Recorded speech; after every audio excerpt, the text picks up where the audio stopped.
When scholars look at the historical artifacts of the Book of Exodus, specifically Mount Sinai and the Wilderness Tabernacle, they typically analyze them as ancient geography and architectural history.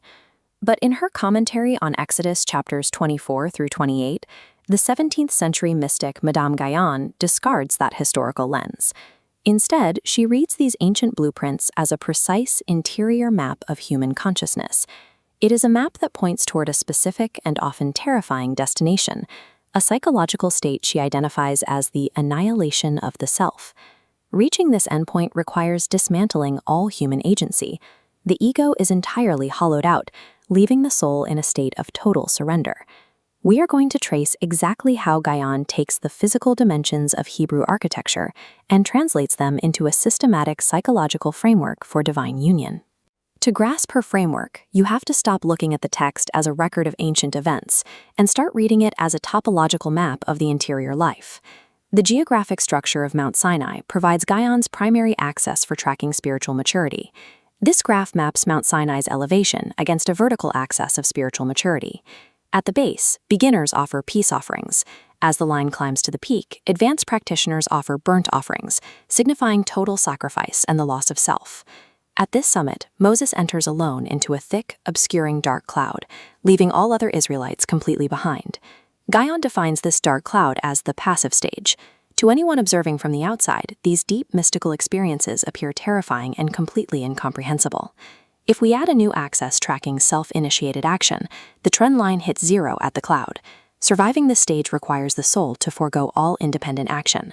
This passivity is a precise psychological balance. The soul must perfectly follow the timing of the divine, never running ahead and never resisting. The literal upward climb of the mountain is, in Guyon's model, a steep psychological descent into the stage of total passivity. Moving from the macro geography of the mountain to the micro geometry of the tabernacle, we navigate outer layers to the innermost room, housing the Ark of the Covenant. This physical sanctuary maps to the center of the soul. Guyon identifies a rigid architectural rule governing this room. It must be kept completely empty of all other objects and functions. Translating that spatial void into psychology means the center of the soul must be hollowed of the ego, existing exclusively for the divine. Once this space is cleared of all personal desires and attachments, an ineffable union takes place. The physical emptiness dictated by the architectural blueprint mirrors the psychological stripping of the self required to host God. Looking closely at the top of the ark, there are 2 golden figures mounted on the lid. Guyon redefines these figures as distinct psychological governors. The first is naked faith. It operates as a mental block, stopping the practitioner from engaging in self-examination and intellectualizing their spiritual state. The second governor is complete abandonment.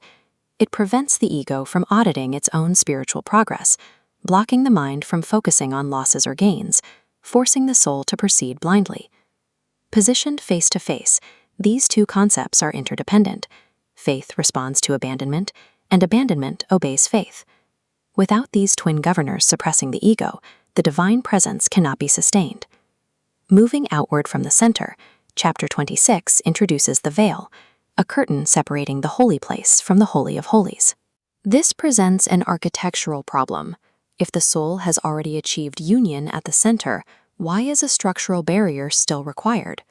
Guyon interprets the veil as an uncrossable boundary that remains even within the state of union. This barrier represents the ontological divide. It signifies the eternal structural distinction between the creator and the creature. While the believer's soul flows into the divine and is transformed into the image of Christ, God remains distinctly God. Mystical union does not erase the nature of the Creator. It strictly confines the creature to its proper place at the edge of that boundary. In Chapter 28, the final phase of the model maps this interior structure onto the garments of the high priest. Guyon deconstructs the high priest's breastplate into a cognitive hierarchy.